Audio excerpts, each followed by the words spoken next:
Buat teman-temanku yang baru gabung, bisa cek di playlist untuk urutan videonya, dan bisa juga cek di playlist untuk judul barunya. Bab 79 tentang memulai. Dalam kehidupan Roan sebelumnya sebagai roh kematian, dia ada di mana-mana. Jelas, jumlah medan perang yang dia lihat tidak terhitung. Strategi angka bahkan lebih. Hal-hal seperti memprediksi bahwa suku lain akan bergabung terlalu mudah baginya. Itu bahkan tidak bisa dianggap sebagai strategi, hanya bersatu untuk membanjiri yang lain dengan angka. Setelah semua orang biasa pergi, juri pergi untuk berbicara dengannya. Apakah itu baik-baik saja? Roan mengangguk. Beri aku 20 prajurit, mereka harus mematuhi semua perintahku. Apakah itu baik-baik saja? Juri merenung sedikit dan setuju. Meskipun para prajurit akan merasa aneh untuk mengikuti perintah seorang anak, juri masih bisa meyakinkan jumlah ini. Beberapa menit kemudian, para pejuang itu sudah muncul. Roan kemudian menatap Ryan dan bertanya, apakah kamu menyiapkan apa yang aku minta? Ryan mengangkat bahu. Kamu memberiku terlalu sedikit waktu, jadi hanya beberapa yang siap. Roan tersenyum. Seharusnya begitu, toh mereka tidak akan datang sekarang, jadi buat lebih banyak sementara aku akan membawa mereka. Ryan membuat tanda oke. Ngomong-ngomong, tidakkah kamu membutuhkan bantuanku dengan hal-hal itu? Roan mendengus. Jangan lupa peran, peralatan, dan sumber daya kami terserah Anda, tetapi pertempuran adalah bidang saya. Hal terakhir yang saya butuhkan adalah Anda merusak rencana saya. Ryan hanya menggelengkan kepalanya dan kembali ke bengkel pandai besi suku. Roan kemudian mengambil semua yang dia butuhkan dan berlari mengelilingi suku dengan para pejuang itu. Hari cepat berlalu, dan malam pun datang. Saat itulah juri menerima pesan bahwa musuh akan datang. Benar saja, itu akan menjadi serangan malam. Di atas dinding suku, juri melihat saat ketiga suku datang. Bersama-sama, mereka memiliki hampir 1000 prajurit. Adapun suku Faren, mereka hampir mencapai 200. Suku memiliki lebih dari itu, tetapi beberapa dari mereka mengikuti suku biasa ketambang. Dalam kasus hal-hal pergi ke selatan, mereka akan bertanggung jawab untuk melindungi mereka saat mereka melarikan diri. Sebelum pertempuran dimulai, pemimpin suku Qianme maju dari suku Hersin dan Boko. Juri tersenyum pada mereka dan bertanya, aku tidak menyangka akan mendapat kunjungan begitu larut malam, apalagi begitu banyak. Kurasa kamu tidak datang untuk minum denganku, kan? Qianme Yasville tertawa setelah mendengar itu. Kami melakukannya, hanya saja minuman itu akan menjadi darah anggota suku Anda. Juri Faren, suku Anda, telah menjadi terlalu kuat untuk kebaikannya sendiri. Ini hanya suku Qianme saya, mencegah orang lain memakan makanan kami nanti. Jangan ambillah secara pribadi, dunia ini untuk yang kuat. Yuri tertawa dan mengangguk. Memang, dunia ini untuk yang kuat. Jadi saya akan memberi Anda nasihat, Anda harus pergi sekarang selagi masih bisa. Jika tidak, jangan salahkan suku Faren saya karena jahat. Mendengar itu membuat Yaskil, Kalan, dan Sin Ken tertawa terbahak-bahak. Kalau begitu, kami ingin melihat seberapa jahatnya dirimu. Ketiga pemimpin itu kemudian kembali ke kelompok prajurit mereka.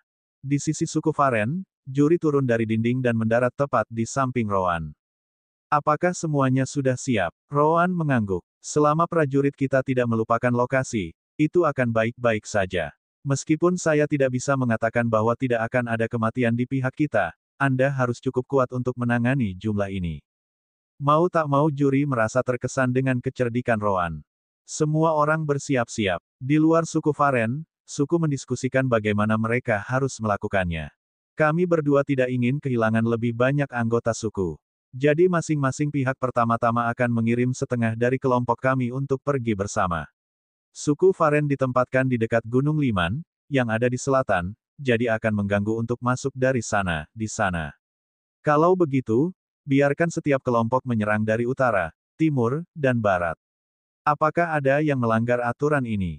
Sengkin merenung sedikit sebelum berkata, aku tidak keberatan, tapi ketiga kelompok itu pasti memiliki prajurit campuran dari 3 suku. Lagi pula, bagaimana jika satu pihak memutuskan untuk tidak masuk? Kuharap suku Qianme dan Boko tidak menentangnya. Kalan dan Yisval mengangguk. Itu adalah pilihan terbaik yang tersedia. Dunia kultivasi seperti ini, dipenuhi dengan ketidakpercayaan. Masing-masing pihak ingin menjamin keselamatannya terlebih dahulu di atas segalanya. Bagus sekali, kita semua membawa dua alam pendirian yayasan masing-masing menghitung bersama kita. Serangan pertama ini, mari kita beri komando masing-masing kelompok kepada salah satu dari mereka. Alanda dan Juri adalah satu-satunya alam pendirian yayasan dari suku Varen sejauh yang saya tahu. Mereka hanya bisa membela dua sisi, jadi salah satunya akan kosong. Kembali ke dalam suku Varen, Alanda diposisikan di sisi barat sementara Juri berada di timur. Adapun Rean dan Rowan, mereka tinggal di utara. Beberapa menit sebelumnya, Rowan memberikan rencananya. Mereka pasti memiliki lebih banyak pendirian yayasan daripada kita, tetapi mereka hanya tahu tentang Alanda dan Juri. Rean dan aku akan menggunakan kesempatan ini untuk menyingkirkan salah satu dari mereka secara langsung. Para pemimpin kemungkinan besar tidak akan menyerang pada awalnya, dan aku ragu mereka akan mengirim semua orang sekaligus. Mereka benar-benar meremehkan pasukan kita hanya karena mereka memiliki lebih dari 2 kali lipat jumlah kita. Jangan lewatkan kesempatan ini dan bunuh sebanyak mungkin. Juga, jangan lupakan semua yang saya siapkan. Itu adalah fase pertama. Benar saja, seperti yang disebutkan Rowan. Dari atas tembok, mudah untuk melihat hanya setengah dari 1000 prajurit yang bergerak ke tiga sisi. Dinding suku Varen tidak mengesankan. Bahkan pembudidaya alam pengumpulan energi bisa melompat selama mereka berusaha cukup. Mereka hanya memiliki antara 6 hingga 7 meter, yang sebagian besar digunakan untuk menjauhkan binatang iblis, bukan manusia. Juga, kecuali untuk beberapa titik penjagaan, tidak ada ruang bagi seseorang untuk tetap berada di atas dinding karena dindingnya adalah palisade. Karena itu, Rowan menyerah membela tembok. Sebaliknya, ia memutuskan untuk menggunakan rumah suku sebagai penutup rencananya. Tentu saja, bukan berarti dia tidak meninggalkan kejutan. Bab 80-8. Tanpa penundaan lebih lanjut, prajurit musuh mulai melompati tembok. Seperti yang disebutkan sebelumnya, tidak ada ruang bagimu untuk berdiri di atasnya karena itu adalah palisade. Hanya saja suku telah menggunakan pohon yang sangat tebal untuk membangunnya, jadi seorang kultivator alam pengumpulan energi akan membutuhkan waktu terlalu lama untuk menerobosnya. Pertama-tama, aliansi tiga suku tidak berpikir bahwa itu perlu. Namun, begitu mereka mulai mendarat, tanah di bawah mereka runtuh, dan mereka jatuh. Di bawah mereka, beberapa pasak logam ditempatkan. Rean tidak punya cukup waktu untuk membuat patok yang cukup untuk menutupi seluruh panjang dinding. Namun, Rowan menebak bahwa mereka akan menyerang dari 3 poin itu, dan mereka melakukannya. Tapi itu bukan trik di baliknya. Mempertimbangkan bahwa mereka semua setidaknya berada di alam pengumpulan energi, para pejuang itu masih bisa bereaksi cukup cepat. Mereka bisa membalikkan tubuh mereka dalam posisi di mana mereka akan jatuh di antara celah-celah tiang logam itu. Meskipun tidak semua dari mereka akan mampu melakukannya, Rowan yakin mayoritas akan melakukannya. Tetapi mereka melakukan kesalahan ketika mereka memutuskan untuk melakukan serangan malam. Di luar tembok suku Varen, Anda bisa melihat obor yang menyala, yang menerangi bagian luar. Namun, begitu Anda mendarat di bagian dalam, semuanya gelap gulita. Tidak ada satupun obor atau sumber cahaya lain yang tersedia. Prajurit masih bisa menggunakan sens spiritual mereka untuk merasakan pasak logam di bawah tanah. Namun, para pembudidaya alam pengumpulan energi rasa spiritual bukanlah sesuatu yang mengesankan. Itu jauh dari mampu menggantikan visi. Segera, beberapa teriakan terdengar dari utara, timur, dan barat. Dalam waktu singkat ini, sekitar 80 atau lebih prajurit tertusuk. Para pemimpin yayasan pendirian masing-masing kelompok meringis. Rasa spiritual mereka jauh lebih kuat daripada alam pengumpulan energi. Berkat itu, mereka bisa melihat apa yang terjadi begitu mereka cukup dekat ke dinding. Ada pancang logam di sisi lain. Jangan hanya jatuh dekat ke dinding. Setelah Anda melompati itu, gunakan dinding untuk mendorong diri Anda ke depan untuk menghindari lubang. Semua orang segera mengikuti perintah, dan mereka dapat menghindari tertusuk pancang logam. Mereka yang mendarat di sisi lain tidak langsung maju tapi menunggu yang lain mendekat. Beberapa dari mereka membawa obor dari luar tembok sehingga mereka bisa melihat apa yang ada di depan mereka. Timur, barat, dan utara berbeda. Utara adalah pintu masuk utama suku, jadi rumah pertama yang tersedia beberapa puluh meter darinya. Area di antaranya pada dasarnya adalah ruang kosong sehingga para pedagang yang datang sebulan sekali dapat memarkir gerbong mereka di mana barang-barang akan dipindahkan. Karena itu, Rowan menggunakan pendekatan yang berbeda untuk itu. Kelompok musuh utara memperhatikan bahwa ada sekitar 50 prajurit suku Faren di depan. Mereka diposisikan dalam formasi dengan senjata di tangan. Prajurit musuh Yayasan Pendirian akhirnya mendarat di sisi lain juga dan melihat para prajurit di depan.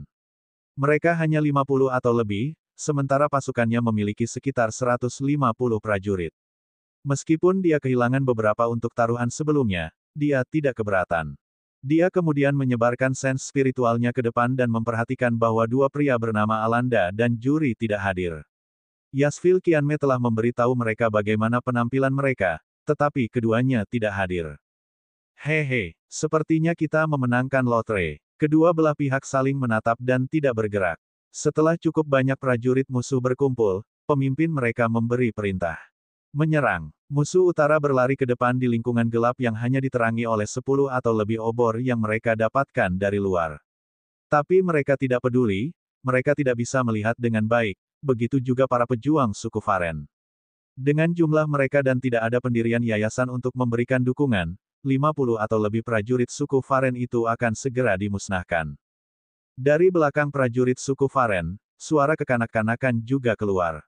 Menyerang. Prajurit suku Faren segera berlari ke depan. Adapun suaranya, itu tidak lain adalah milik Rean. Pada saat ini, tangannya saling menempel, seolah-olah dia sedang memegang sesuatu di dalamnya. Hanya ada beberapa puluh meter di antara kedua sisi, jadi jarak ini ditempuh dalam sedetik.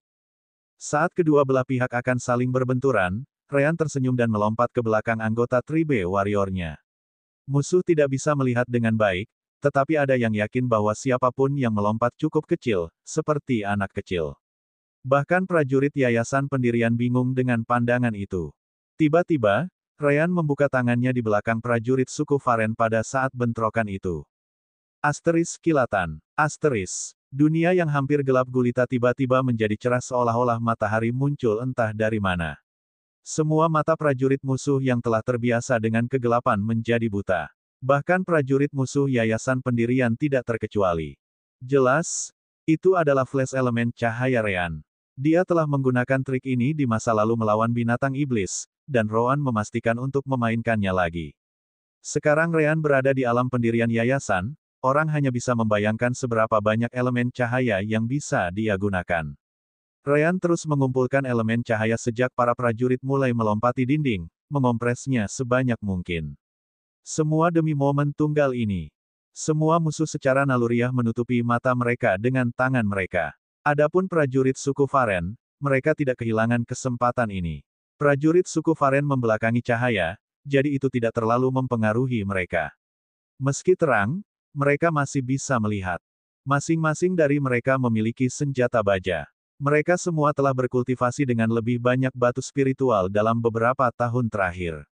Mereka juga memiliki akses ke Death Style Manuals. Seseorang harus ingat bahwa gaya kematian Rowan hanya memiliki satu tujuan, membunuh secepat mungkin.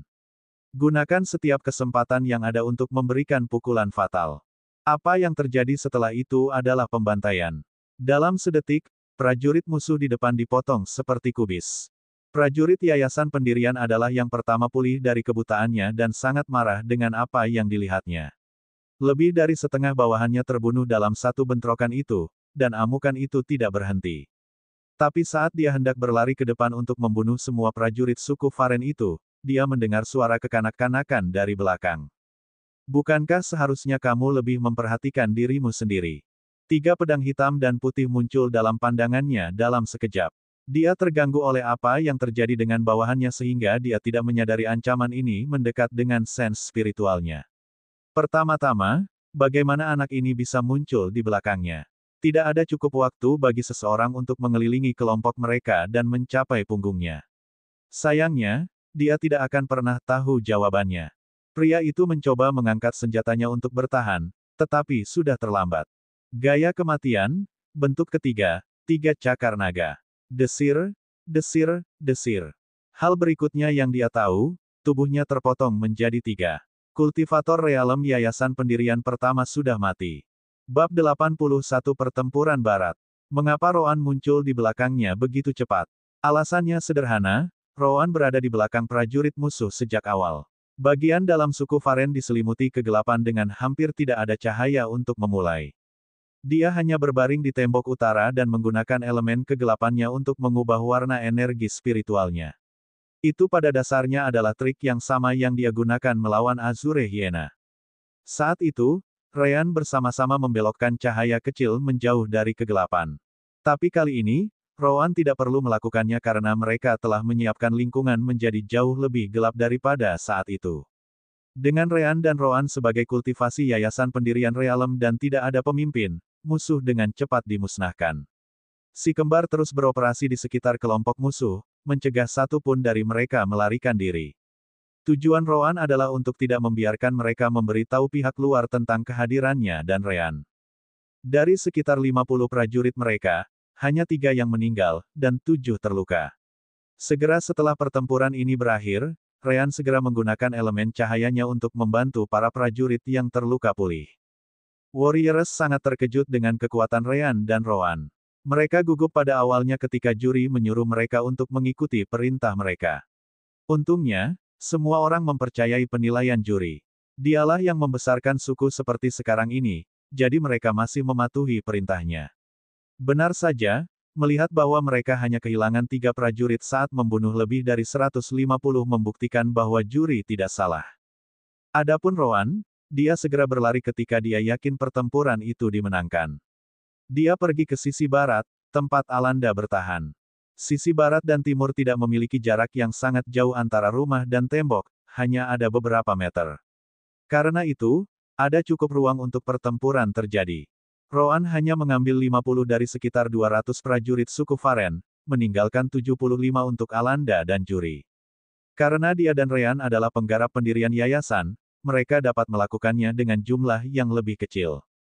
Pertempuran sisi barat Alanda dimulai pada waktu yang sama dengan utara dan timur. Saat itu, setelah para prajurit belajar untuk menghindari pancang logam di tanah, mereka tidak menemukan perlawanan di depan. Karena itu, mereka menunggu lebih banyak teman mereka untuk meminjamkan ke dalam sebelum bergerak maju sebagai sebuah kelompok. Kali ini, mereka jelas menggunakan sense spiritual mereka untuk memeriksa tanah untuk jebakan yang lebih tersembunyi. Apa yang tidak mereka sadari di lingkungan yang gelap adalah bahwa mereka sedang dipimpin. Beberapa dinding kayu telah dinaikkan di antara rumah-rumah agar terlihat seperti selalu ada di sana. Jika itu siang hari, mereka akan menyadari bahwa mereka cukup baru. Tapi pada malam hari, itu terlalu sulit untuk dilihat. Akhirnya, mereka tiba di depan sebuah jalan di mana para pejuang suku Varen sedang berbaris, menunggu mereka. Komandan kelompok ini, prajurit pendiri yayasan tahap tengah, maju dan menatap Alanda, yang berada di depan kelompok prajuritnya. Menggunakan sense spiritualnya, dia menyadari bahwa Alanda hanyalah tahap awal, jadi dia tidak takut sedikit pun. Dia dengan cepat melihat sekeliling dan mengerti apa yang diinginkan Alanda. Dengan sedikit ruang untuk bergerak, akan sulit untuk menggunakan keunggulan jumlah mereka. Hehe, trik murahan. Tapi tiba-tiba, sesuatu yang tidak terduga terjadi. Alanda mengarahkan pedangnya ke depan dan berteriak. Menyerang. Komandan terkejut. Dia berpikir bahwa kelompok Alanda akan mempertahankan sikap defensif, tidak terlintas dalam pikirannya bahwa mereka akan menyerang. Tetap saja, dia hanya terkejut, bukan takut. Dia juga mengarahkan pedangnya ke depan, sama seperti Alanda. Menyerang. Pada saat yang sama, dia mengirim pesan sense spiritual kepada para prajurit di belakang kelompoknya. Saat kita bentrok dengan kelompok mereka, melompati rumah-rumah, dan mengelilingi mereka. Jika mereka pikir kita akan mengikuti rencana mereka dan bertarung di ruang tertutup ini, mereka sangat meremehkan kita. Komandan mengambil bagian depan untuk menghentikan Alanda, sementara prajurit lainnya akan menahan sisanya di samping. Melihat itu, Alanda tersenyum dan mengarahkan pedangnya ke depan. Energi spiritual dan elemen angin mulai berkumpul di sekitar pedangnya saat dia menariknya kembali. Sesaat sebelum kedua belah pihak akan saling bertabrakan, Alanda mengayunkan pedangnya ke depan. Gaya kematian, bentuk pertama, penusuk stelar. Kontrol Alanda atas teknik ini tidak sebagus Roan, tapi itu jauh lebih kuat daripada serangan Roan di hutan jiran. Bagaimanapun, Roan hanyalah alam pengumpulan energi pada waktu itu. Alanda memutuskan untuk mempelajari teknik ini terlebih dahulu karena itu adalah yang terbaik untuk elemen anginnya. Berkat itu bisa melakukan perjalanan lebih jauh, dan Realm Foundation Establishment-nya membuatnya jauh lebih kuat. Desir. Komandan kelompok itu terkejut. Energi hijau seperti jarum itu tiba di depan hatinya hampir seketika. Dia hanya punya cukup waktu untuk membalikkan tubuhnya, nyaris tidak menghindari cedera fatal. Namun, Alanda tidak keberatan. Targetnya bukanlah sang komandan, tetapi sekelompok prajurit yang penuh sesak di belakangnya. Asteris puff, engah, engah, engah, engah, engah, engah, engah, engah, engah, asteris. Dalam sekejap, lebih dari 20 prajurit di belakang komandan tertusuk, 10 atau lebih meninggal seketika, sementara sebagian besar lainnya menerima luka pedih. Komandan ketakutan dengan kekuatan menusuk serangan ini, dia belum pernah melihat yang seperti itu sebelumnya. Namun, ketika dia melihat Alanda sekali lagi, dia menyadari bahwa dia sudah bersiap untuk mengirim serangan lain dengan tipe yang sama. Apakah kamu pikir tidak ada seorang pun di sini untuk menghentikanmu? Dia menerkam ke depan melawan Alanda dan mencegahnya menggunakan Stellar Piecer lain. Senjata Alanda dan komandan bentrok sementara semua prajurit lainnya menyerang musuh mereka dari samping. Saat kedua belah pihak mencapai satu sama lain, bagian dari kelompok musuh di belakang segera melompati rumah-rumah. Mereka berharap untuk mengelilingi kelompok Alanda dan memakannya dari kedua sisi. Dengan cara ini, pertempuran ruang tertutup ini akan menjadi keuntungan mereka, dan kelompok Alanda tidak akan punya tempat untuk melarikan diri. Namun, melihat pemandangan itu, Alanda hanya tersenyum. Seperti yang dikatakan Roan, bab 82 bentuk keempat. Roan tidak berpikir dia melakukan sesuatu yang mengesankan. Gunakan lingkungan gelap untuk memandu musuh. Begitu mereka melihat bahwa mereka berada di ruang tertutup dan tidak dapat menggunakan keunggulan jumlah mereka, sebagian dari itu pasti akan menggunakan rumah-rumah untuk mengelilingi kelompok yang lebih kecil. Itu sederhana dan jelas. Jadi apa yang bisa dibanggakan? Target Stellar Piercer Alanda adalah para prajurit di belakang komandan, itu memang benar. Tetapi tujuan sebenarnya bukan untuk membunuh mereka tetapi untuk memaksa komandan Realem Yayasan Pendirian untuk fokus hanya pada Alanda. Dia adalah satu-satunya yang memiliki sense spiritual yang cukup kuat untuk melihat jebakan yang tertinggal di rumah-rumah itu. Yang gagal dilihat oleh komandan musuh adalah bahwa kelompok Alanda hanya memiliki sekitar 40 prajurit yang mempertahankan jalan itu. Kalau begitu, di mana 35 orang lain yang ditinggalkan Roan bersamanya? Jawabannya adalah langit-langit rumah-rumah di samping. Saat musuh melompati atap, prajurit Alanda menerobos dinding kayu, mengejutkan para prajurit itu.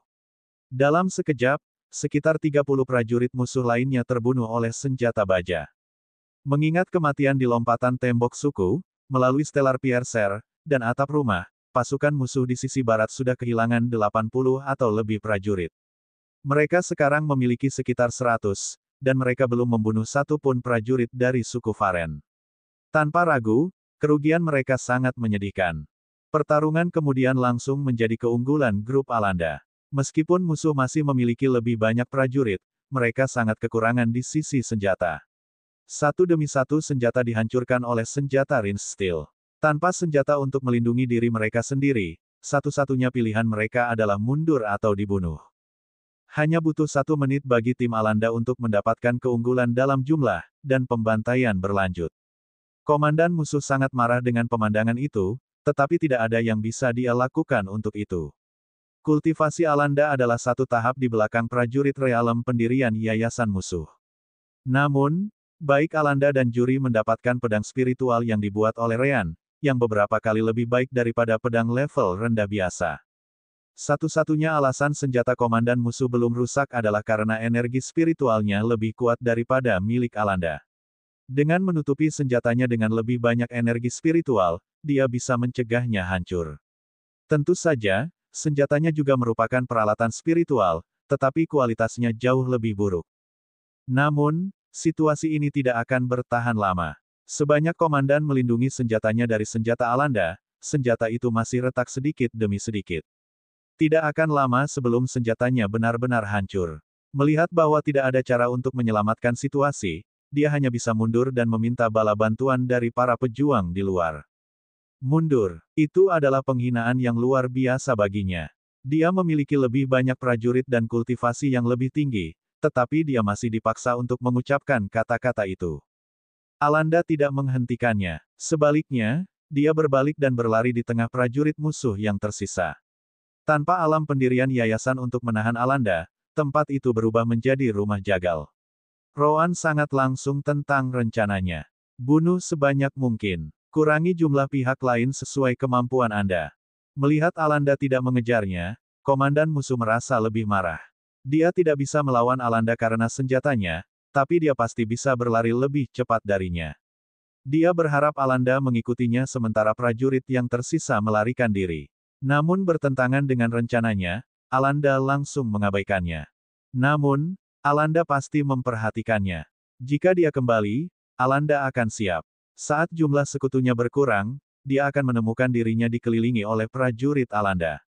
Meskipun dia adalah alam pendirian yayasan tahap tengah, dia bukan dewa. Jika banyak yang menyerang pada saat yang sama, dia akan selesai. Sambil menggertakkan giginya, dia berbalik dan berlari pergi. Pertempuran itu hilang, dan para pejuang itu kemungkinan besar akan hancur. Dia dengan cepat tiba di dinding barat suku. Tapi saat dia melompat, dia melihat sesuatu di dalam sense spiritualnya di bawah tempat dia terbang. Ada sangat sedikit cahaya, sehingga sulit untuk melihat dengan mata. Tetap saja, dia bisa melihat bahwa itu tampak seperti energi spiritual hitam masa kecil. Jika pertempuran berjalan sesuai rencana, alam pendirian yayasan musuh pasti akan mundur melalui jalan ini. Itulah yang dipikirkan Roan. Benar saja, ini dia. Namun, Roan tidak bisa tidak memikirkan betapa bodohnya orang ini. Bukannya mendekati tembok untuk melompat sesedikit mungkin, dia melompat dari beberapa meter ke belakang.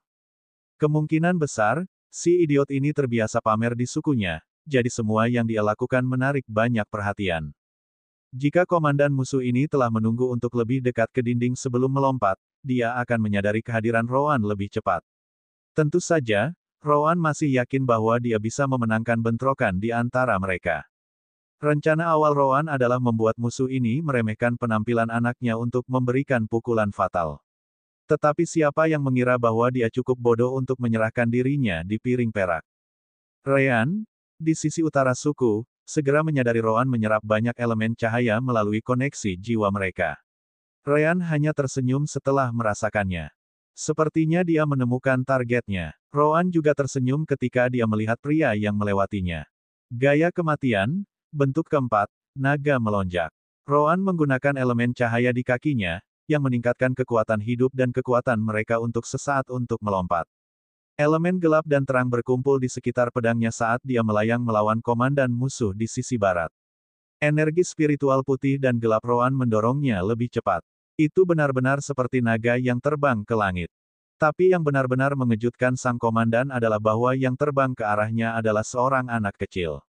Tidak hanya itu, tetapi sense spiritualnya memberitahu dia bahwa Roan juga berada di alam pendirian yayasan. Bagaimana itu mungkin? Kejutan ini juga menunda tindakannya selama sepersekian detik. Dia mencoba membela diri, tapi dia berada di udara dan tidak memiliki pijakan untuk memaksa gerakan yang lebih cepat. Desir, penghalang energi spiritualnya runtuh saat tubuhnya terbelah dua. Adapun Roan, dia hanya berhenti 30 meter lebih tinggi di langit. Melihat musuh saat dia turun, dia hanya bisa menggosok kakinya. Serangan ini benar-benar membebani kakiku. Sebaiknya aku tidak sering menggunakannya sampai tubuhku menjadi lebih kuat. Musuh kedua yayasan pendirian musuh sekarang sudah mati juga. Roan kemudian melihat ke timur sebelum berpikir. Itu juga harus berakhir di pihak juri. Bab 83 Juri dan Alanda muncul. Roan benar. Baik timur dan barat memiliki struktur yang serupa, jadi juri menggunakan strategi yang sama seperti Alanda untuk menyingkirkan musuh-musuhnya. Dalam kasusnya, dia mempelajari bentuk kedua gaya kematian, bulan sabit. Ini adalah serangan area Roan yang membidik sekelompok besar musuh sekaligus. Tidak mengherankan, serangan juri membunuh lebih banyak daripada Stellar Piercer milik Alanda, segera menarik perhatian komandan yayasan pendirian dari pihak itu. Sekali lagi, musuh mencoba menggunakan rumah samping, dan sekali lagi, para pejuang datang dari bawahnya untuk menyerang mereka. Namun, juri tidak dapat membunuh penggarap pendirian yayasan musuh. Atau lebih tepatnya, juri tidak mencoba membunuhnya sejak awal. Membuatnya melarikan diri juga merupakan bagian dari rencana Rowan. Di luar, Komandan Yayasan Eastside Foundation itu kembali, yang sangat membingungkan Yasville, Kalan, dan Sinkin.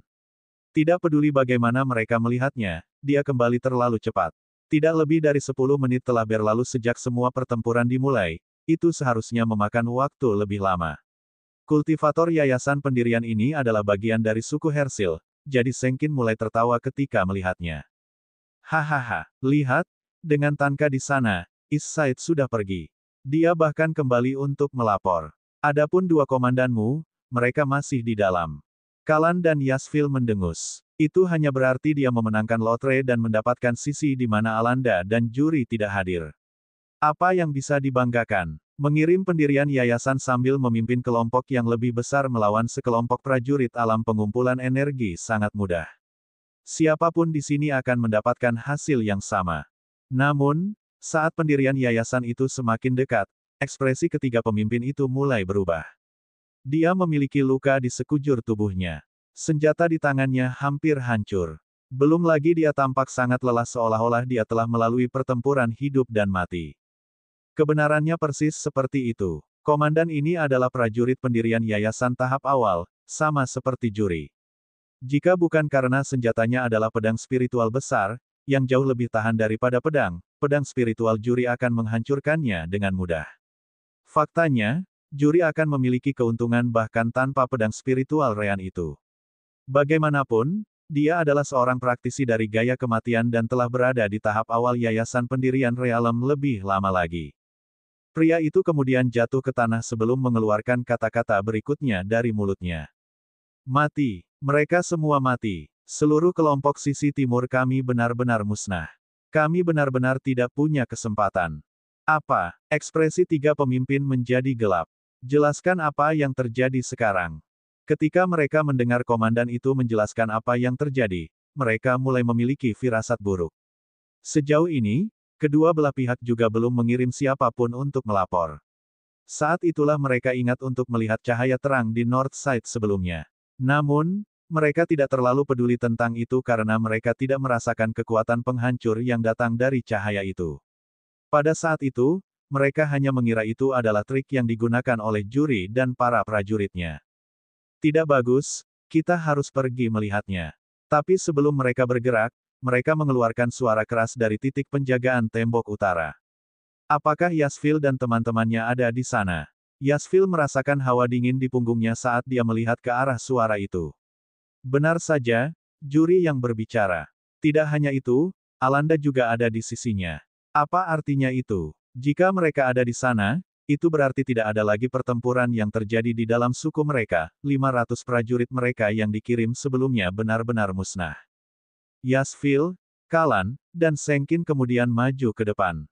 Yang pertama berbicara adalah Kalan Boko. Juri Faren, kan, apa yang terjadi dengan prajurit yayasan pendirianku di sisi barat?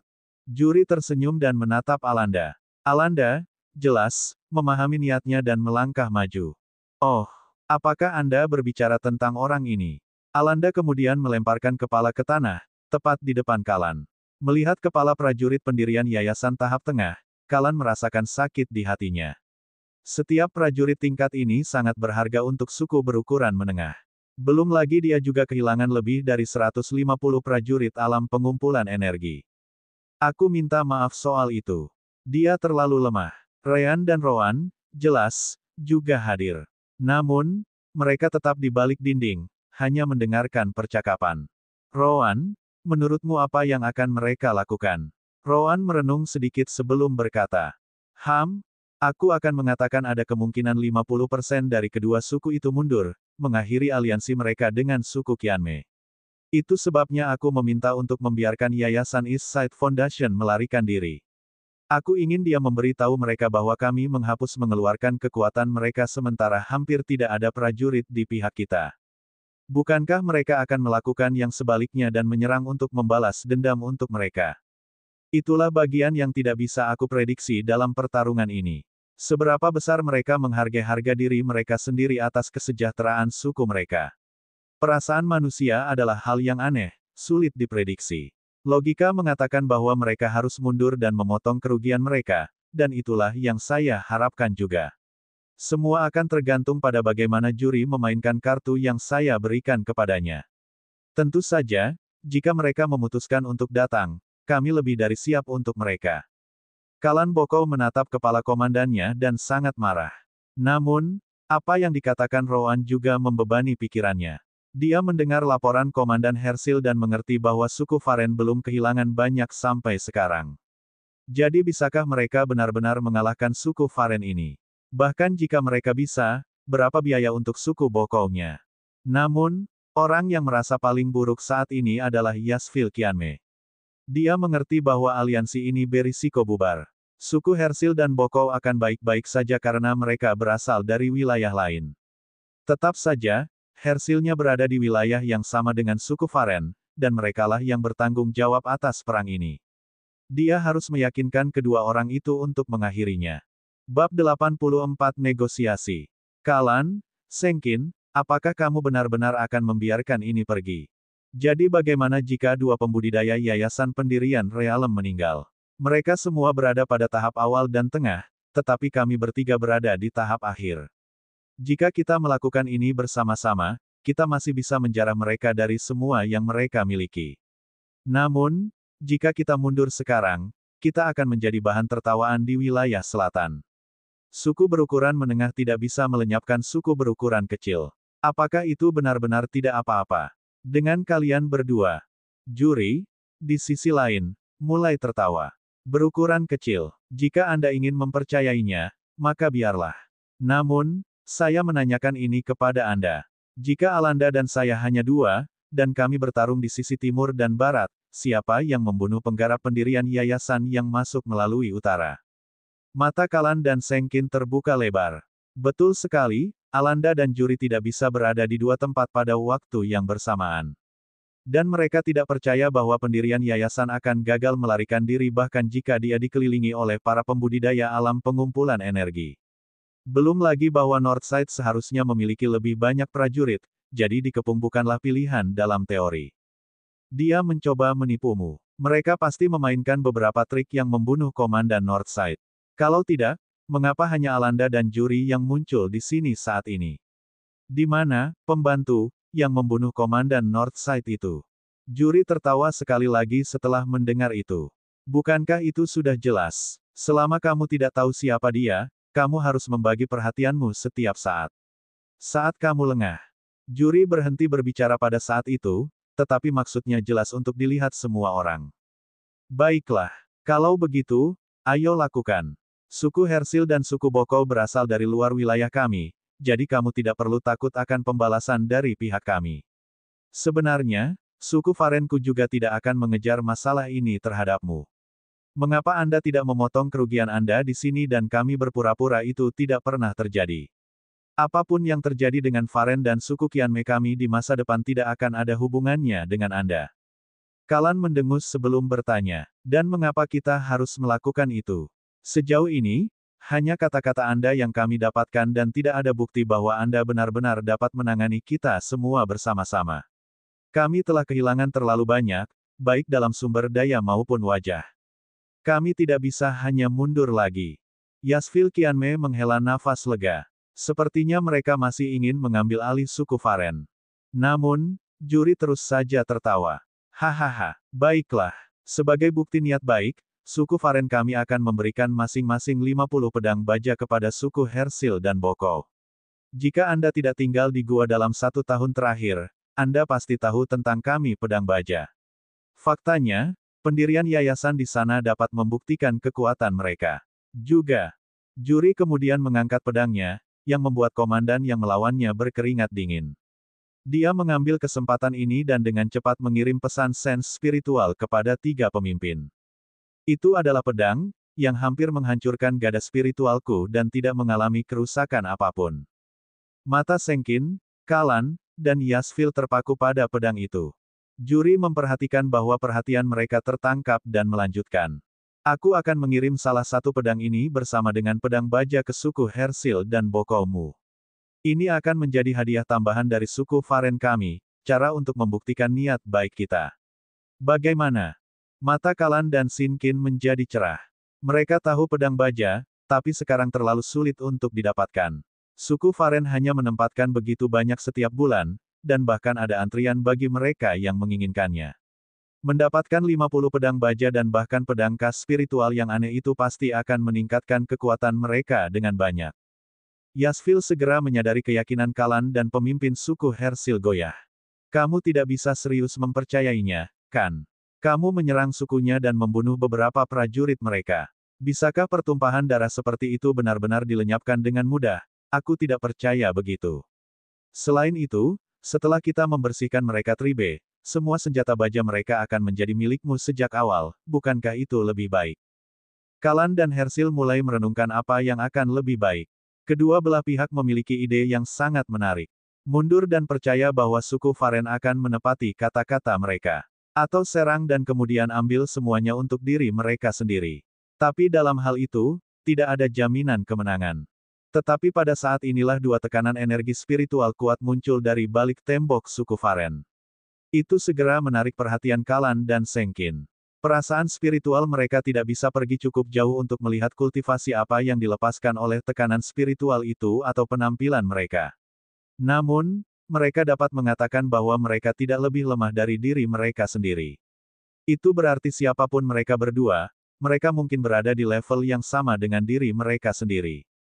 Wajah Yasvil juga menjadi pucat.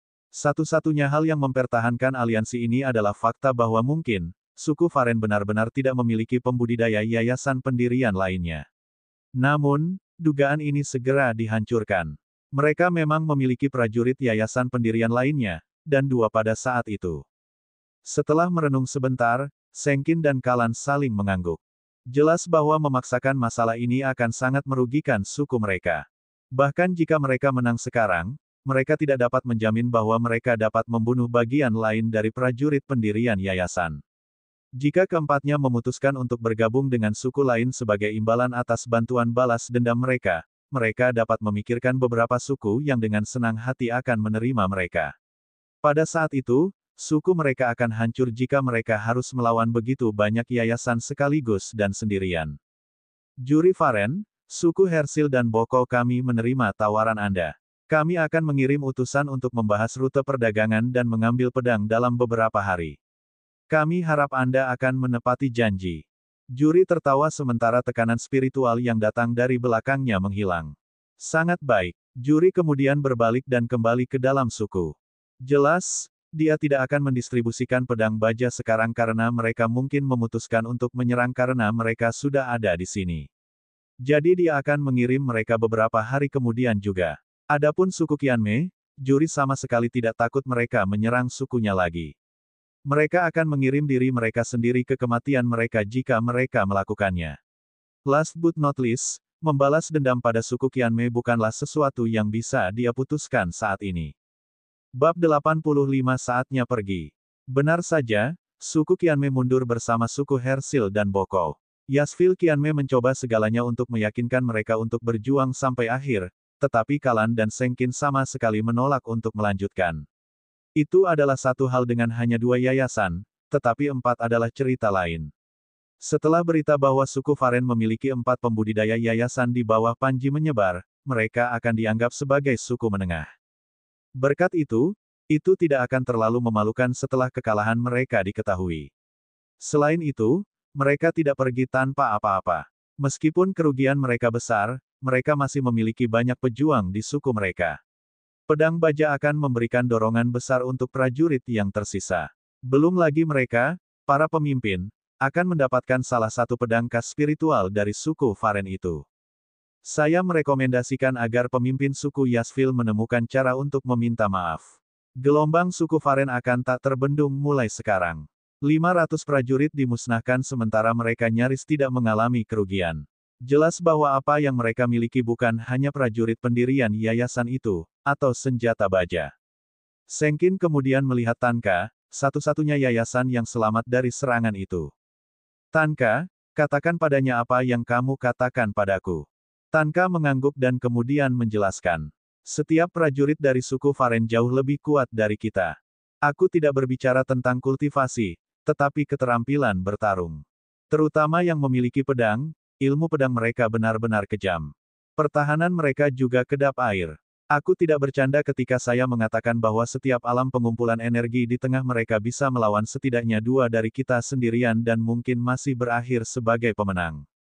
Saya tidak tahu siapa yang mengajari mereka cara bertarung, tetapi itu bukan gerakan yang dapat Anda temukan dimanapun di suku di wilayah selatan. Mungkin bahkan tidak di suku di seluruh wilayah kota Astrek. Yasvil berkeringat dingin setelah mendengar itu. Setiap satu dari mereka bisa melawan setidaknya dua prajurit mereka dan masih menang.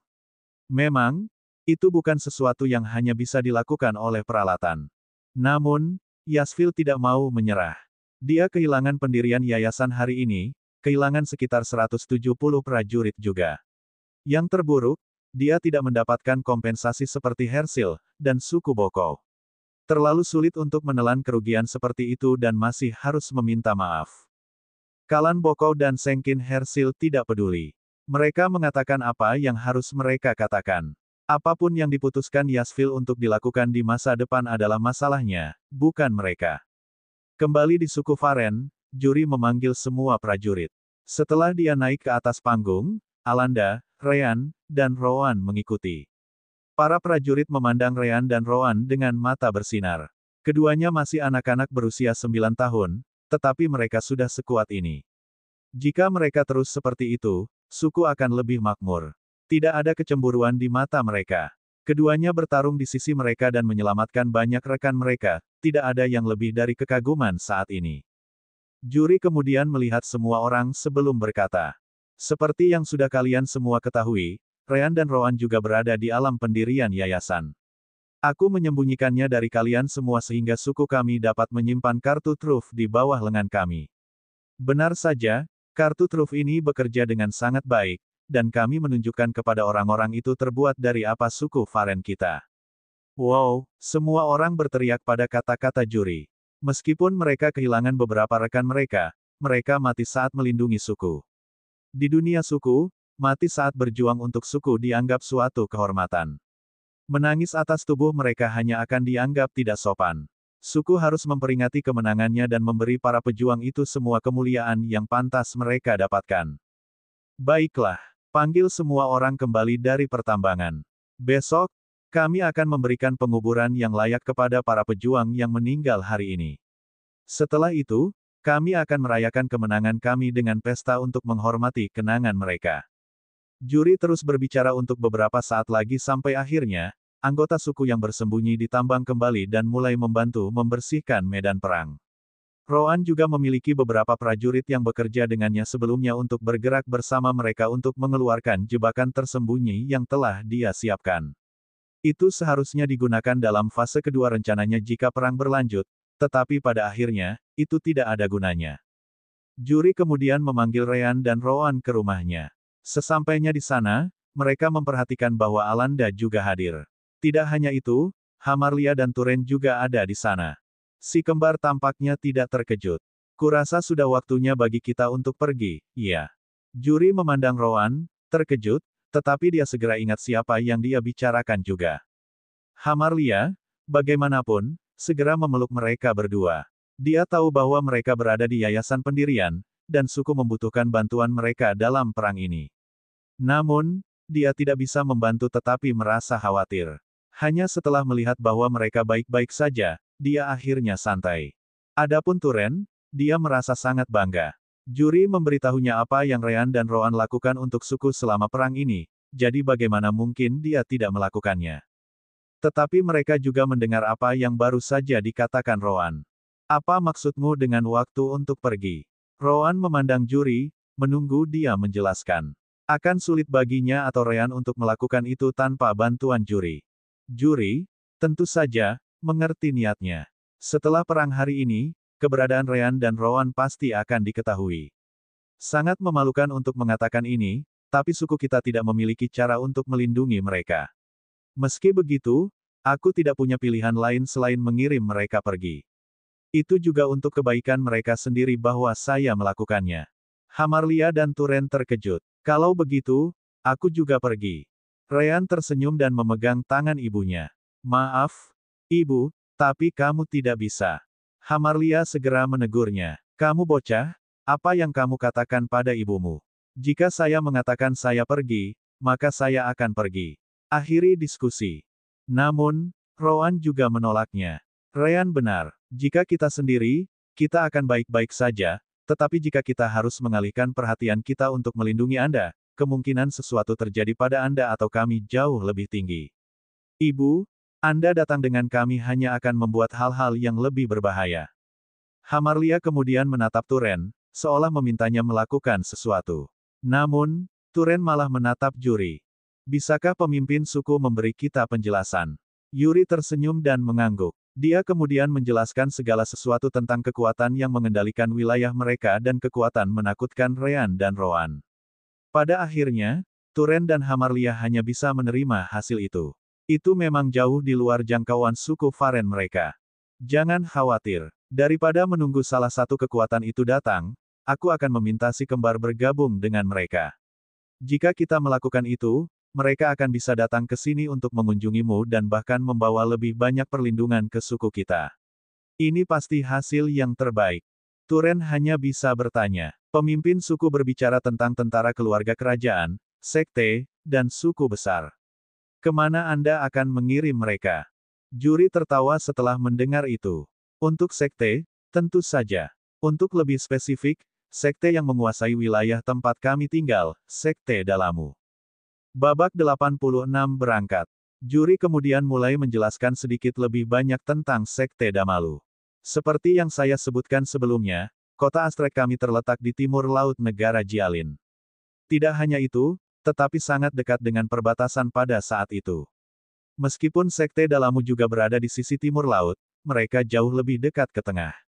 Jadi perjalananmu ke tempat itu akan memakan waktu beberapa hari. Tetap saja, kamu tidak perlu khawatir. Aku telah menutup suku kita, jadi tidak ada yang bisa masuk atau keluar dalam beberapa hari ke depan. Berkat itu, informasi bahwa Ryan dan Rowan adalah dua anak di Yayasan Pendirian Realem tidak akan bocor untuk saat ini. Ini harus memastikan perjalanan yang aman. Untungnya, ujian masuk sekte berikutnya akan terjadi dalam 2 minggu. Ini jauh lebih lama daripada yang kamu butuhkan untuk sampai di sana. Tentu saja, aku tidak bisa mengirim Ryan dan Rowan sendirian karena mereka masih anak-anak, hanya bertubuh. Meskipun demikian. Jadi Alanda akan menemani mereka dalam perjalanan ini sementara aku tetap di belakang mengawasi suku. Juri kemudian menatap si kembar sebelum menjelaskan. Kalian berdua harus mengerti satu hal, kalian benar-benar jenius yang menantang surga di tempat kita tinggal ini. Tapi semakin dekat kalian dengan sekte, semakin kalian akan melihat bahwa kekuatan rata-rata meningkat. Sekte Dalamu mengumpulkan semua jenius muda, dari seluruh sisi timur laut negara Jialin. Meski begitu, kamu tidak perlu merasa terkejut jika melihat anak laki-laki lain di yayasan pendirian seperti kamu. Ryan dan Rowan mengangguk. Mereka sudah lama mengerti bahwa mereka benar-benar tinggal di sudut kecil yang hampir tidak ada yang peduli. Juri kemudian melanjutkan. Tentu saja, kamu melakukannya dengan usahamu sendiri. Benar-benar berbeda dari klan dan keluarga besar yang menggunakan kekayaan mereka untuk mendorong keturunan mereka ke alam kultivasi yang sama dengan kalian berdua. Selain itu, bahkan jika mereka memiliki kelebihan itu, kebanyakan dari mereka di alam pendirian yayasan sudah berusia lebih dari 10 tahun. Namun, ini adalah kesempatan bagus. Kalian berdua telah berlatih sejak kecil dan sejujurnya, kalian cukup besar untuk usia kalian. Sebagian dari itu berkat Hamarlia dan Turen, yang awalnya adalah orang-orang tinggi. Ini adalah beberapa darah baik Anda sampai di sana. Hamarlia dan Turen hanya bisa sedikit merasa malu setelah mendengar itu. Juri, di sisi lain, hanya tertawa. Ngomong-ngomong, kalian berdua akan berusia 10 tahun di bulan depan, tetapi tidak ada yang akan meragukan jika kita mengatakan bahwa kalian sudah berusia 12 tahun. Di sekte Dalamu, pendirian yayasan yang berusia 12 tahun akan menarik perhatian, tapi itu saja. Akan ada beberapa anak berusia antara 10 dan 13 tahun di alam kultivasi yang sama dengan kalian berdua. Sekali lagi, saya ulangi apa yang saya katakan. Mayoritas hanya sampai sejauh itu berkat latar belakang mereka. Jadi jangan berpikir bahwa semua upaya Anda sia-sia atau bahwa Anda tidak berbakat. Jika Anda dilahirkan di salah satu keluarga terkemuka itu, kultivasi Anda mungkin sudah berada di tahap tengah atau bahkan mahir. Ryan hanya bisa bertanya, tapi bukankah buruk bagi anak-anak itu untuk berkultivasi terlalu cepat? Bukankah fondasi mereka akan rusak karena itu? Yuri mengangguk. Mereka akan. Namun, mereka tidak kekurangan pil alkemis. Di antara pil itu, beberapa dapat mempercepat stabilisasi fondasi.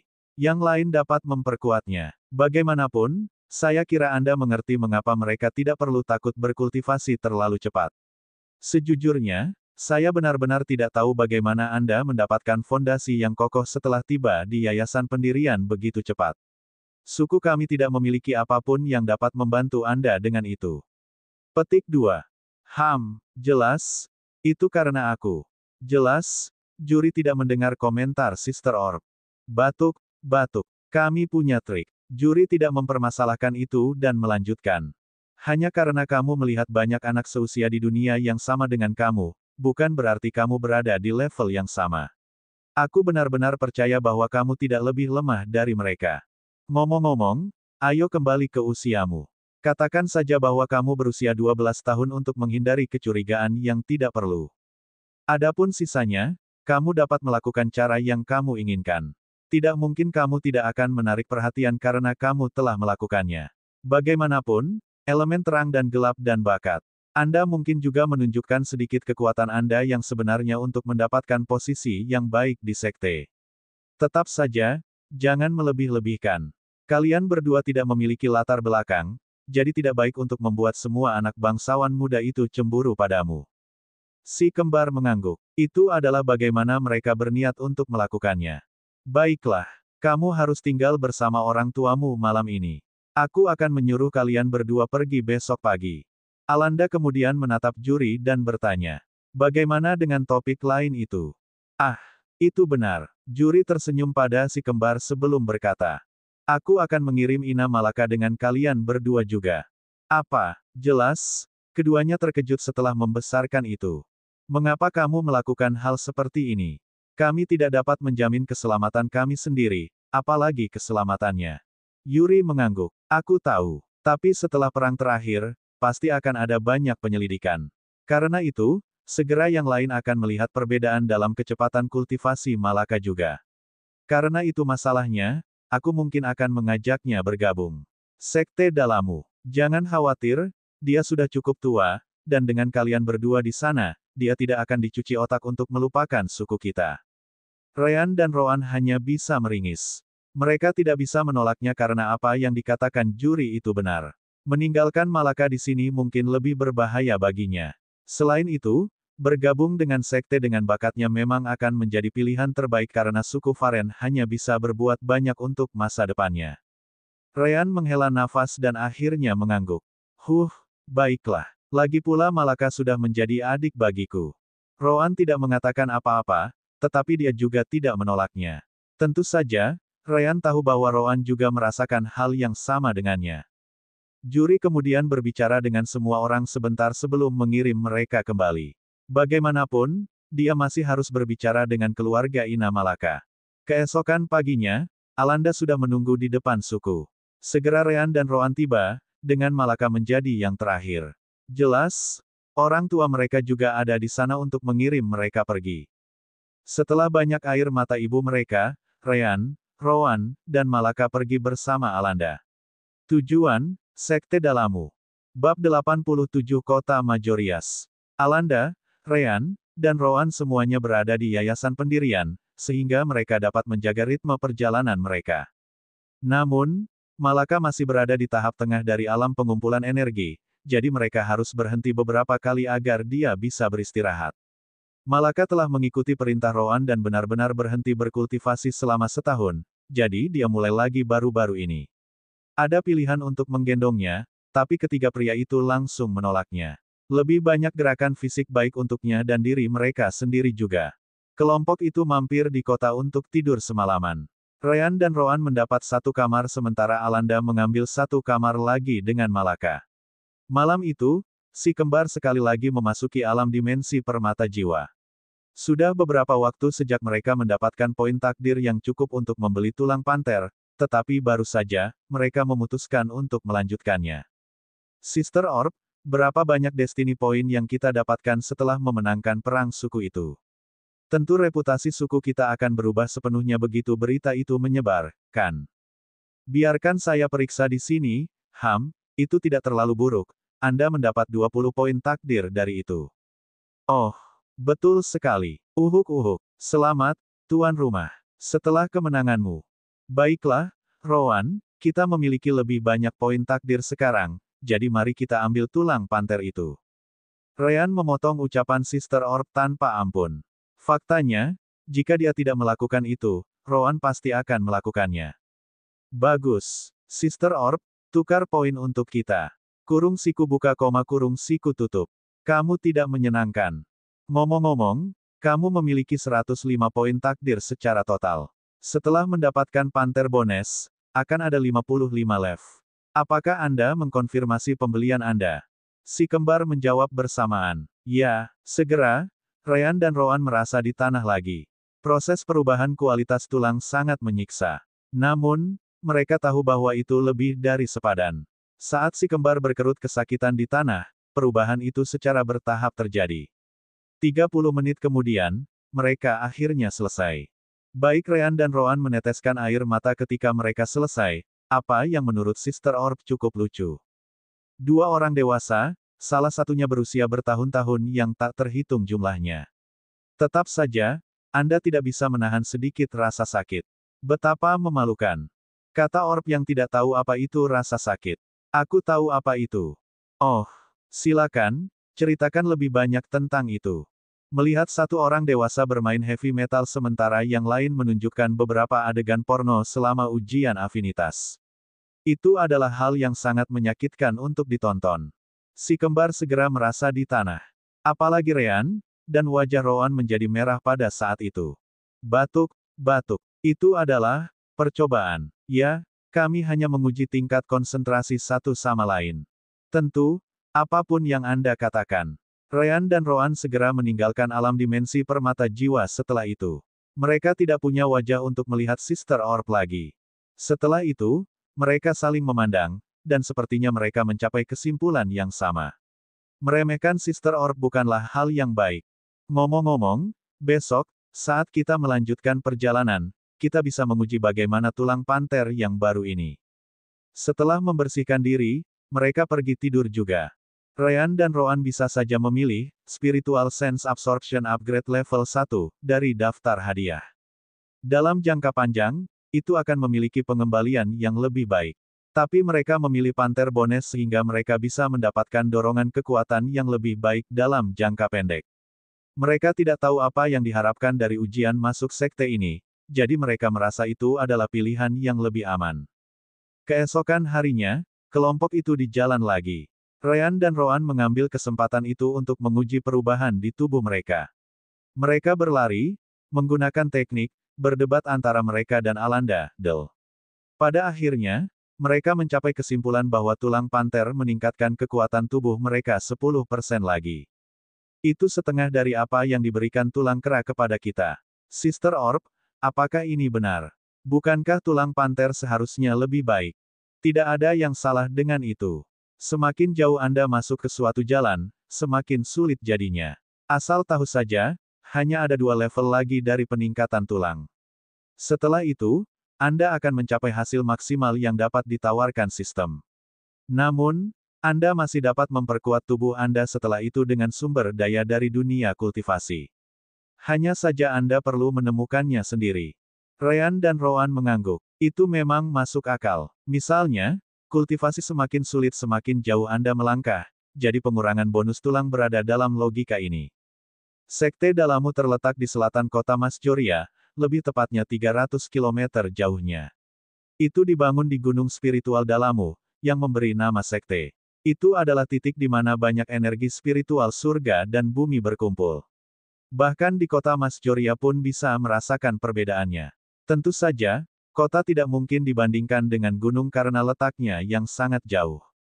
Alasan kota didirikan pada jarak itu dari sekte adalah karena segala sesuatu dalam radius 300 km dianggap sebagai wilayah sekte Dalamu. Siapapun yang masuk tanpa izin bisa dibunuh tanpa peringatan. Jadi, Semua anak yang akan mengikuti ujian kali ini berkumpul di kota, menunggu saat sekte membuka pintunya. Kelompok Alanda tiba di sana 4 hari sebelum ujian masuk sekte, jadi mereka masih punya waktu untuk melihat-lihat. Ryan memutuskan untuk mengunjungi bengkel pandai besi sementara Rowan melewati toko budidaya untuk melihat apa yang mereka jual.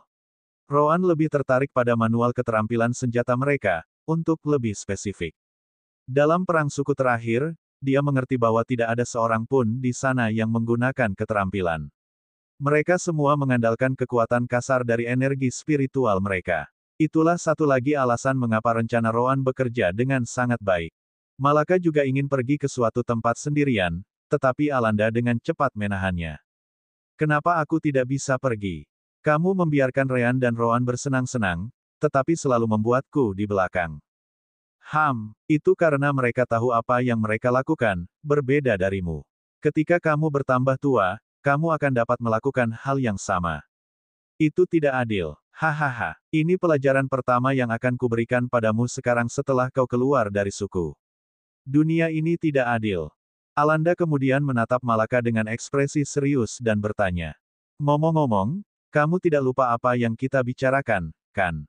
Malaka mengangguk dengan wajah kesal. Ryan dan Rowan berusia 12 tahun. Saya tidak boleh mengatakan bahwa mereka seumuran dengan saya. Bagus. Karena kamu kooperatif, aku akan pergi bersamamu untuk melihat-lihat. Kemana kamu ingin pergi? Mata Malaka langsung cerah, dan dia dengan cepat menyeret Alanda keliling kota untuk memuaskan rasa penasarannya. Tanda pisah tanda hubung. Kesepakatan mingguan. 1000 Power Stone sama dengan 2 chapter tambahan. Setiap 500 ekstra sama dengan 1 bab tambahan. Penyetelan ulang Power Stone terjadi setiap hari Minggu pukul 16 waktu GMT. Rilis juga akan terjadi di sana. Bab 88 Rowan pergi berbelanja. Rowan tidak perlu mencari lama untuk menemukan toko yang menjual apa yang diinginkannya. Nama di bagian depan juga sangat sugestif, Paviliun Harta Karun Budidaya Majorias.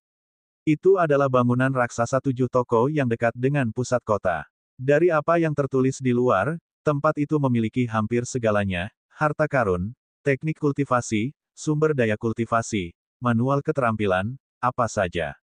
Tapi baru saja Rowan akan memasuki toko, dia melihat sebuah kaki datang ke arahnya. Entah dari mana, seseorang mencoba menendangnya. Untuk sesaat, Rowan berpikir untuk memotong kaki itu, tetapi dia segera ingat bahwa dia harus menghindari membuat keributan yang terlalu besar.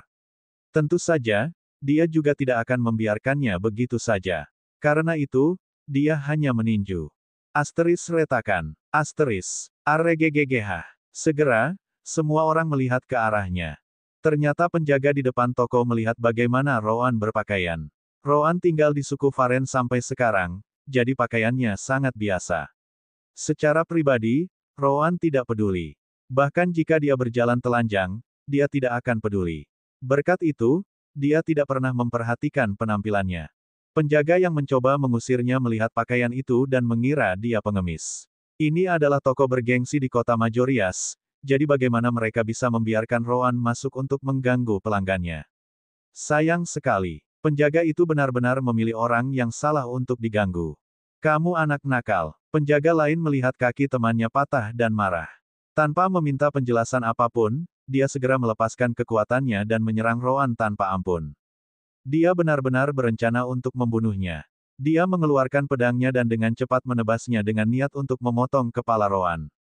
Namun, orang ini tidak lebih dari seorang kultivator realem pengumpulan energi tahap tengah. Melihat pedang itu, Rowan mendengus sebelum mengulurkan tangannya. Pedang lawan segera terjepit di antara jari-jari Rowan. Tidak peduli berapa banyak kekuatan yang diberikan orang itu, dia tidak bisa menggerakkannya sama sekali. Baru sekarang, dia mengerti bahwa Rowan jauh dari pengemis yang dia pikirkan. Ledakan, retakan. Dengan tendangan, Rowan mematahkan 3 tulang rusuk penjaga itu sambil mengirimnya terbang. Menabrak. Penjaga itu menabrak dinding sebelum jatuh ke tanah. Setelah itu, Rowan meraih penjaga pertama dengan kaki patah dan bertanya. Apa artinya ini? Kenapa kamu menyerangku? Penjaga itu ketakutan sampai-sampai rasa sakit di kakinya hilang. Tapi saat dia hendak meminta bantuan. Tuan muda kecil di sana, tolong maafkan penjaga toko kami. Mereka memiliki mata tetapi tidak dapat mengenali Gunung Tai. Saya harap Anda dapat memberikan wajah orang tua ini dan membiarkan mereka pergi. Rowan melirik pintu masuk dan melihat seorang pria berambut putih melangkah keluar. Saat mata Rowan berhenti padanya, dia tahu bahwa pria itu tidak sederhana. Paling tidak, dia bukan seseorang yang mungkin bisa diimpikan oleh Rowan untuk dilawan.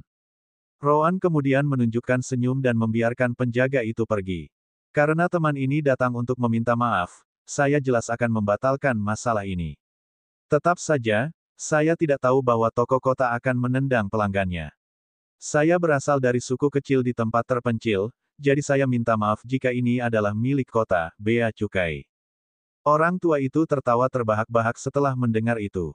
Meskipun Rowan tampak seperti anak kecil, caranya menggunakan kata-kata tidak terlihat seperti itu sama sekali. Saya dapat meyakinkan Anda bahwa toko-toko kota tidak memiliki kebiasaan seperti itu. Tetap saja, Anda tidak bisa menyalahkannya. Ini adalah toko terkenal di kota, jadi mereka tidak bisa membiarkan sembarang orang masuk. Mereka salah dan berpikir tuan muda kecil ini menjadi seorang pengemis yang akan mengganggu pelanggan toko. Tentu saja, dengan kultivasi dan kekuatan tuan muda ini, Anda jauh dari seseorang seperti itu. Silakan masuk. Paviliun harta karun budidaya Majorias, kami akan melakukan yang terbaik untuk memuaskan Anda. Rowan mengangguk dan kemudian melangkah masuk. Adapun penjaga, karyawan lain dengan cepat membawa mereka pergi, dan segera, dua penjaga baru mengambil tempat mereka. Namun, Rowan tidak peduli tentang itu. Begitu masuk, pria itu mengambil peran sebagai tuan rumah. Maaf untuk perkenalan yang terlambat, nama saya Lehiktis. Jadi, apa yang tuan muda ini cari? Bahkan, dia tidak percaya bahwa Rowan punya banyak uang. Meskipun dia kuat, dia telah melihat anak-anak dengan kultivasi yang sama dengan Rowan ratusan kali selama setiap ujian masuk sekte. Tetap saja, dia mungkin akan menjadi seseorang yang penting di sekte Damalu karena setiap pendirian yayasan seusianya pasti memiliki masa depan yang cerah. Tidak ada yang salah dengan membangun beberapa ikatan yang baik saat mereka masih muda. Rowan melihat sekeliling sebelum berkata, saya melihat tertulis di luar bahwa Anda juga menjual manual keterampilan.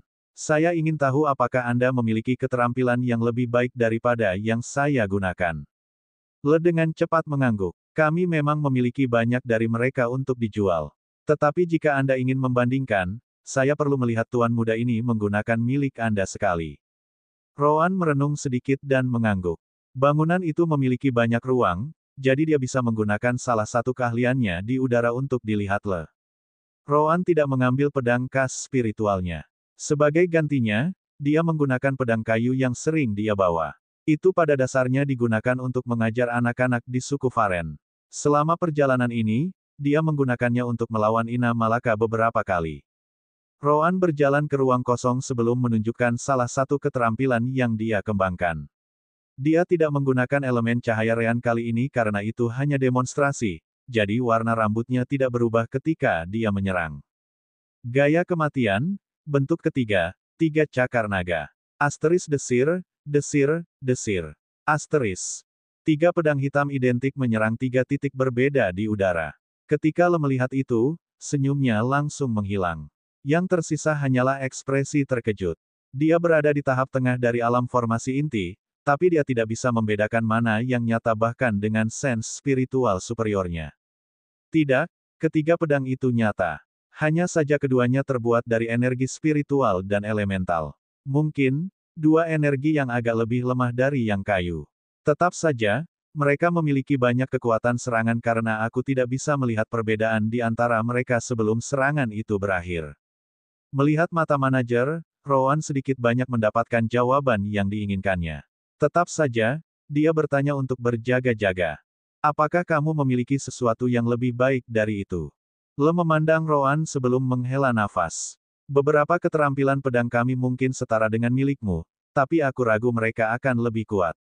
Rowan terkejut mendengarnya. Dia berpikir bahwa tidak ada satupun yang akan dibandingkan dengannya. Sepertinya aku meremehkan tempat ini. Bagus, tunjukkan padaku. Oh. Benar. Berapa harganya? Le menunjuk ke sebuah ruangan di sisi lain gedung. Silakan ikut dengan saya akan membawanya untuk dilihat tuan muda ini. Kita bisa membicarakan harganya nanti. Kesepakatan mingguan. 1000 Power Stone sama dengan 2 chapter tambahan. Setiap 500 ekstra sama dengan 1 bab tambahan. Penyetelan ulang Power Stone terjadi setiap hari Minggu pukul 16 waktu GMT. Rilis juga akan terjadi di sana.